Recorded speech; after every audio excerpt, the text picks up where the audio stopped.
কাহার বা তালকে আজকে আমরা একটু আয়ত্তে আনার চেষ্টা করবো আজকে ক্লাসে।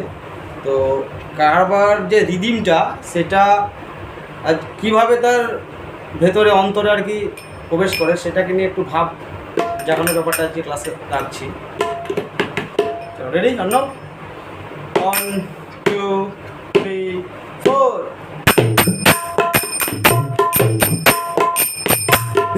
না না ধান